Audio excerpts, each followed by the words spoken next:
Playhouse presents David Niven, Dick Powell, Charles Boyer, Ida Lupino.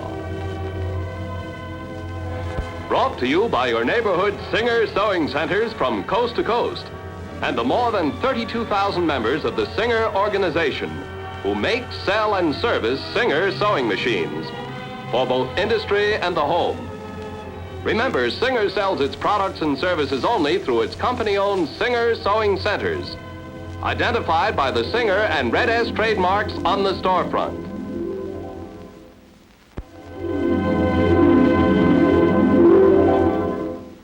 Tonight on 4-Star Playhouse, Singer presents David Niven in The Answer.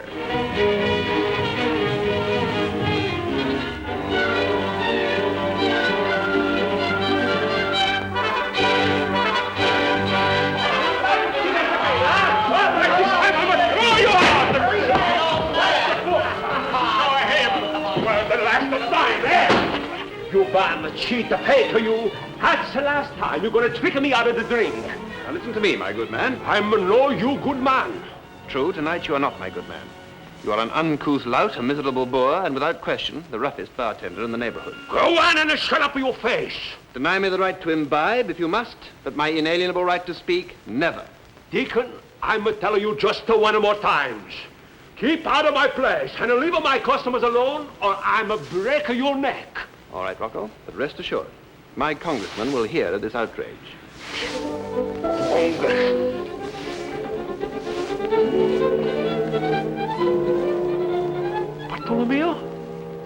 Bartolomeo? No, it's not possible. It's me, Uncle Rock. Oh, Bartolomeo. Why you no answer my letters? No even one penny postal card for your Uncle Rocco. No excuses, Uncle Rock. No, my. It's enough for me, you hear? Hey, come inside, Bartolomeo. Come in. Hey, everybody, turn your face. And now maybe you're going to believe Rocco, eh? I want for you to meet my famous nephew from Hollywood in California. This is what's your famous name? Bart Thomas. Bart Thomas. Hi, Bart. Aye. Hello, everybody. I'm going to get for you bottle vino, the best. From California, huh? Yeah. Hey, isn't San Diego in California? Yeah, that's what I thought. Then I've been there. I knew a guy out there one time named Kinkady. Ever run across a guy named Kinkady? I'm afraid not. Do you ever know a guy named Smith? Hey, here she is, Bartolomeo. The wine you and me, we make. You still have a bottle left. I save it just for you. Salute. Salute. Say, Uncle Rock, set the boys up with whatever they're drinking. On me, of course, huh? Sure.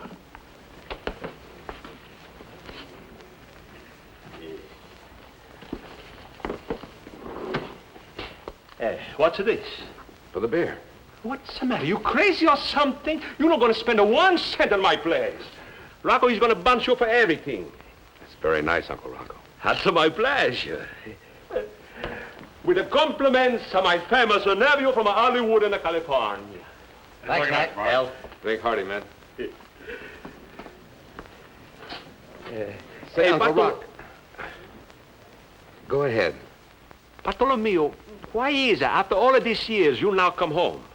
Not because you lonesome for your Uncle Rocco. You must have a special reason, eh? Yes. You're going to tell your Uncle Rocco, eh? I don't know if I can put it in so many words. I don't know if you'd understand. You try me. All right. I've come home to try to find something. What? To find myself. To find me. Bartolomeo Tomaselli. You was right. I know, understand. I don't blame you. Okay. You start over. You explain me one more time, huh? All right, I'll try. Go ahead.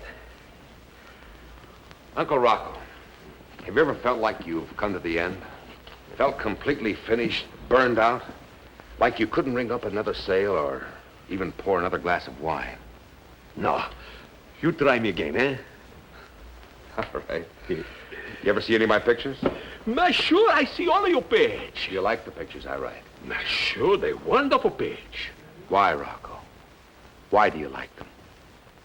Well, all the time, in your pitch, I never have to worry. Because all the time, your pitches end up so nice. Thanks, Rock. You're very kind. I'm glad I came home. But, Bartolomeo, you can go around with a longer face. You got to pick up your chin and push out some smile. Hey, Rocco, draw me another beer. Hold your horse. Now I forget what I was going to say. It wasn't no import.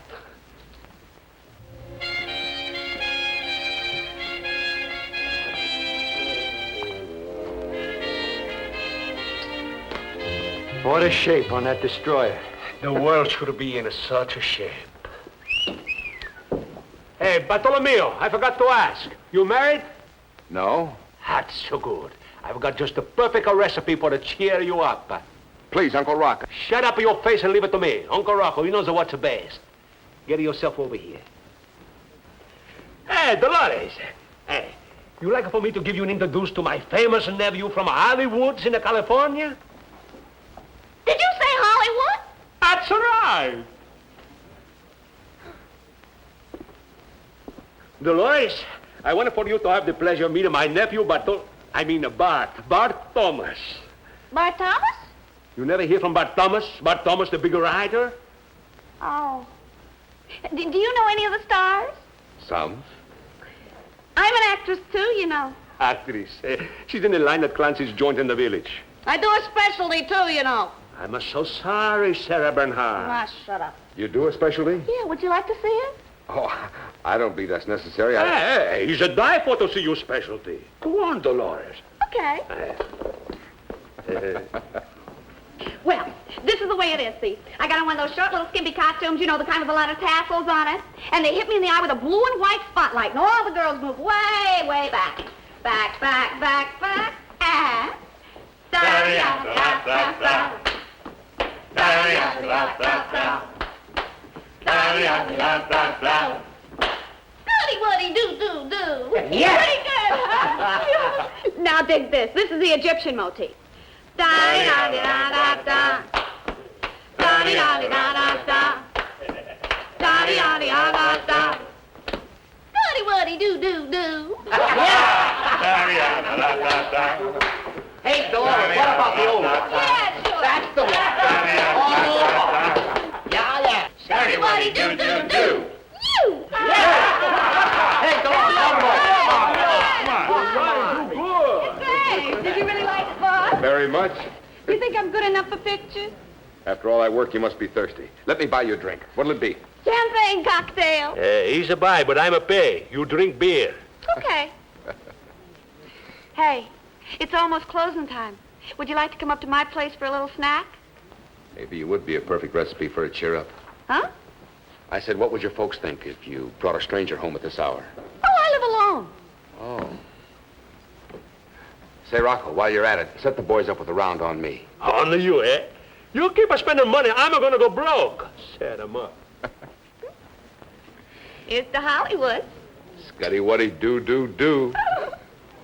Bottoms up, everybody. There's plenty more where this came from. That's what I like to hear. Well, here we go. Hey.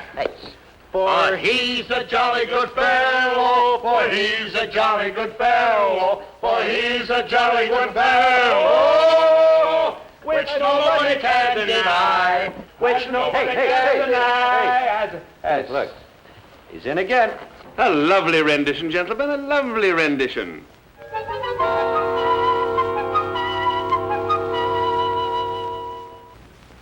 El Baco. Please, Uncle Rocco. I want to talk to the gentleman. That's no gentleman. That's the deacon, and you're not going to talk. I'm a try just to fake out before he's tricking you also. Now, Uncle Rocco, take it easy. He won't trick me. That's what do you think? That's what I know. Okay, it's your funeral, but watch out for his tricks. All right, I'll watch out. Come on in, Fred. Thank you. You are indeed a jolly good fellow. All right, Deacon. What's the trick? Show me your gimmick. There's no gimmick. This is strictly a legitimate proposition. Here we go again. Allow me to explain the rules. These books are your books of reference, the Encyclopedia of Knowledge. So I see. And what's this? This is a manuscript containing a play which will one day be acclaimed as the greatest dramatic work of all time. This is the manuscript of a play. A manuscript that contains absolutely nothing. Then you're a writer? Despite the opinion of these jeering jackasses, I am. What do you write? Letters to your mama? That bum ain't no writer. Hey, Deacon, if you're such a hot-shot writer, show us something you wrote. Yeah. Show us what you got in that old notebook, Deacon. Come on. Unveil a play of such scope and magnitude that it is destined one day to alter the whole course of human events. Unveil this play for the first time in front of a bunch of howling heretics like you? Never. Oh, please, Deacon. Don't go off in a huff. The boys were only fooling, weren't you, fellas? Yeah, sure. Can't you take Come a on, joke? Joe. Come on. What's the matter? What's going on? Hi, Joe, just in time. Oh, look Hello, who's here. Joe. Come on in. The Deacon's working again. Ah, the deacon. Well, gonna show me your gimmick? Honey, why do you waste your time on this phony? Oh, now, wait a minute, Dolores. How about it, Deacon? I repeat, your books of reference, the Encyclopedia of Knowledge. Now, 2 bits a question, or 3 at the cut rate price of $1. Ask me anything in the world, anything from A to XPO. I'm afraid I don't follow you. Watch yourself, Bartolomeo. Allow me to simplify. These volumes contain the accumulated knowledge of our civilization, listed alphabetically from A to Z. You, therefore, will be able to check the accuracy of any statements I may make. You follow me so far? I'm with you. Now, for 25 cents a question, or 3 for 50 cents, I am prepared to give you the answer to any question you may ask me on any subject whatsoever. That is, from A to XPO. From A to XPO? My dear fellow, it will be at least 2 years before I know the answers to everything from A to Z. Impossible. Try me. That's the trick. That's how he's beat everybody out of the drink. Despite the fact that Rocco finds it impossible to comprehend such a prodigious feat of intellect, it is in fact true. I do know everything. That is, from A to XPO. Yeah, exactly. Brother, this I've got to see. The Deacon's got another sucker on the hook. Ask him something, Dolores. Oh, me? Yes, you. Well, what'll I ask him? What difference does it make? You heard the man. He knows everything. Who's the 13th president of the United States? Rudimentary, my dear girl, rudimentary. President, P for president. Look it up, sir. 13th President, Millard Fillmore. Born Summerhill, New York, January the 7th, 1800. Died Buffalo, New York, March the 8th, 1874. Term began 1853. 13, here it is. Millard Fillmore, Whig, Summerhill, 1853. Absolutely correct. Naturally. Oh, no, Uncle Rocco. He's no trick of me. Bah. That'll be 2 bits, if you don't mind. Not so fast, Deacon. Sailor, ask him a question. Oh, yeah. Let me see. How many miles to Mars? Ah, tricky question. Very tricky question. It is? Why? Because the distance between Mars and the Earth is constantly changing with every fraction of a second. This is due to the exceptional eccentricity of the orbit, 0.0933 to be exact. Save the talk. Give it the answer. Mars, M. Distance at or near opposition, 35 million miles, 63 million miles. Absolutely correct to the last digit. Might as well keep going. 3 for 50, you know. Hey, I got one. Shoot. Shove off, sailor. Yeah. Who won the batting crown in the National League in 1951? Yeah. Baseball? Oh, that's a shame to take the money. Stan the Man Musial won the batting crown for the National League in 1951 for the 5th time in his career. The other times were 43, 46, 48, and 50. A mark of 355. Well? He's right. You can't beat him. I still think it's a trick. A stoop of mead or a posset of burnt sack, maybe? Bartender? A triple muscatel, if you please, my good man. That's the last time I'm going to tell you. I'm no you good man. You see, Bartolomeo is something of fish. No, Uncle Rocco, nothing is a fish. Get a glass, please. Why don't you quit kidding with them? I'm not kidding. And not this. This is too good for the deacon. Oh, please, Uncle Rock, just this once. You see, I tell you, he's going to trick you. That's just it, Uncle Rock. He hasn't tricked me. The deacon here has displayed a truly prodigious feat of intellect. This time, Bartolomeo, I'm taking your money. Ambrosia, nectar of the gods. My beloved benefactor, to you. To you, one and all. There you go. Deacon?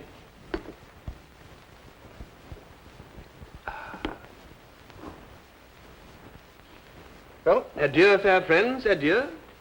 Deacon, Yes? you're a character, and I like characters. So you have this one on me, huh? Jackpot tonight, eh, my good, friend? And I'm also know you good friend. To paraphrase the immortal bard, the grape's the thing. My beloved benefactor, I thank you. Forget it. I really would like to repay you for all this, but unfortunately I have nothing to give. Except perhaps a question. That won't be necessary. No, please, I insist. Anything that tickles your fancy. It's on the house. Well, as a matter of fact, any question? As I said before, my dear fellow, anything that tickles your fancy. Well, there is one question. And if you answer it, I'll buy you all you can drink. All I can drink? Ha ha! Bartholomew, you crazy? Perhaps. Is it a deal, Deacon? One question? One question. It's a deal. Power when ready. All right, I want the truth, nothing but the truth. Exactly what is this epic world-shaking play of yours all about? Bravo, Bartholomew mio. I will love you. At last, somebody got old Deacon over the griddle. Well, Deacon, let's have it. All right, come on, Deacon. Put up or shut up. He'll never answer this one. He must answer. Well, Deacon? You know, Bart, judges, bartenders, cops, social workers, and fellow, shall I say, intellectuals have all tried to pry out of me the story of this play, but have I told them? Never. However, you, my beloved benefactor, you I shall tell. Bravo! Wait. You are the chosen ones. You will be the first to hear The Answer, a play in 3 acts by Chatsworth Clark Morgan. Chatsworth Clark Morgan. That's the first time I hear you say. Quiet, please. The time, the present. The place, the United Nations building. We are in the laboratory of Professor Schweinstein. Schweinstein, get it? Twice as smart as Einstein. Oh, Deacon, really? The laboratory is a rather antiseptic-looking room, constructed on various levels. Up here, upstage, is a large clock. The time, exactly 8 p.m. Immediately beneath the clock sits the announcer. He's flanked on either side by television cameras and microphones. And here, on the next level, immediately in front of him, is a group of elderly, rather scholarly-looking men. And here, center stage and dominating everything, is the machine. With its subhuman shape and ever-changing and pulsating lights, it looks for all the world like some strange creature from outer space. Actually, it is the final achievement in the electronic field. It is the electronic calculator brain. Now the announcer speaks. War has been declared. The 2 mightiest nations on earth are poised to strike, poised to write the final chapter in the long and bloody history of man's inhumanity to man, poised to write goodbye forever to all civilization and to all mankind. As you all know, a shaky 24-hour truce has been arranged through the efforts of the United Nations. Of these 24 hours, less than 4 remain. 4 fleeting hours which will determine the fate of every man, woman, and child on this earth. Seated before me now are the greatest scientists and scholars of our day. At a cost of 20 precious hours, these men have been flown here from all the 4 corners of the earth. For without their wisdom, we could not even hope to find a solution. And here at last comes Professor Schweinstein himself, giant of the scientific field and humble humanitarian. Then the professor enters here, stage left. He's slightly bent, has a kind face and a gentle voice and a gentle manner. Slowly he walks back up the levels towards the announcer, who goes on speaking. And the announcer says, "Upon the shoulders of this man rests the last hope of a terrified world, for only he can find the answer to the problem which has plagued mankind from his very beginnings. Only he can find the answer that will bring world peace. If he should fail, then we shall all perish before the dawn of another day. Professor, the hopes and prayers of all peoples everywhere are centered upon you. Good luck, and God be with you."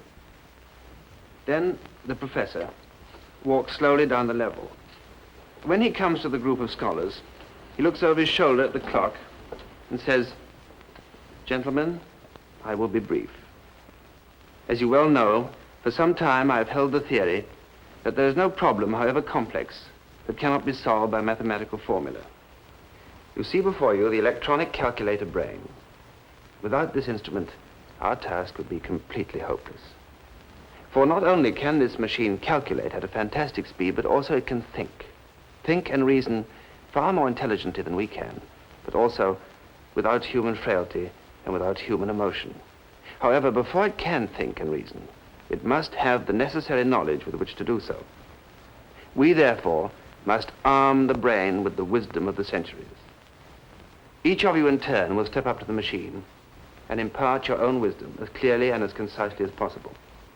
As you are all the leaders in your own particular field, this will represent the concentrated knowledge of our entire civilization. I don't have to remind you that the clock is ticking on inexorably. You may speak in your own tongue because the calculator brain reduces all languages to a common denominator of mathematical symbols. If, and I repeat if, there should be an answer, this light here will go on. Immediately the autotype will go into action and the written answer will come out here.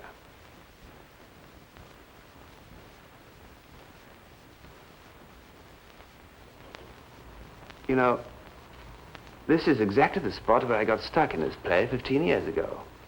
Stuck? Deacon, Relax, gentlemen. The storyline is complete. It has been for several years. Tell me, Deacon, what was your problem? Problem? Very simple, but almost insurmountable. I realized that if I was to speak for these mental giants that I had accumulated upon my stage, I would have to learn everything. Everything in the world from A to Z. Oh, then that explains all this business of 8XPO. Exactly. And as I've worked, I've added to my play. Remarkable. 15 years of hard work. Net result, one almost completed play, no money, no recognition, and apparently no regrets. None whatever. Talk. I want to know, the machine, she's a push out the answer, yes or no? For crying out loud, Deacon, finish the story, will you? All right, where was I? The professor. He was telling the boys to come up to the machine. Yeah, and if there was an answer, the machine would light up or something, remember? Yeah, that's the way it went. Yeah, I remember. Then, under the guidance of Professor Schweinstein, they start the education of the electronic brain. The first man called upon is the geologist, and he tells all about the physical properties of this little planet of ours, this dark star upon which we live. When he's finished, the professor orders the machine absorb factor 1. Then the machine seems to come alive. Its pulse quickens, and with a strange noise, like a million mice scrabbling over a sea of tissue paper. Factor 1, geology, is absorbed. After that, the machine lapses back into its somnambulistic state. Then all the others in quick succession, the economist, the historian, the philosophers, and the scientists, all impart their knowledge to the machine until, with but 3 minutes left before the fateful hour of midnight, the electronic brain is in a position to absorb all the concentrated knowledge of our civilization. Then there is a hush as the professor prepares to give his final instructions. Absorb and correlate all factors. Again, that strange noise as the machine obeys. The tension mounts. And then the professor says, prepare for final question. Let X be the answer for world peace. Solve for X. Then the electronic tubes glisten and gleam, and the whole machine throbs and pulsates in a Herculean effort. Only 2 minutes left. Will there be an answer? Is the world doomed, or will we all be saved? And then with 1 minute more, a cry from the professor. A light! A light! There is an answer! An answer for eternal world peace!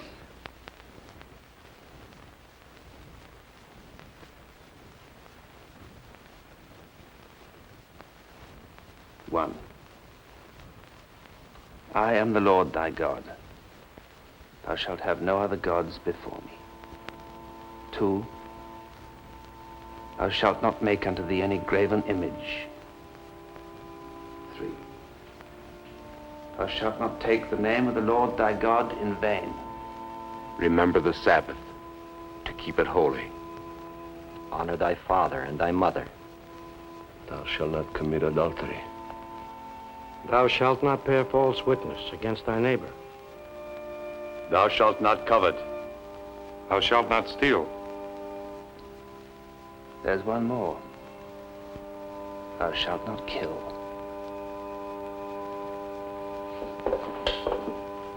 But that's just the same old 10 Commandments. Same old 10 Commandments. Oh, Deacon, where are you going? Nowhere special. Maybe I'll go down by the river for a few minutes and think a while. I'll walk with you.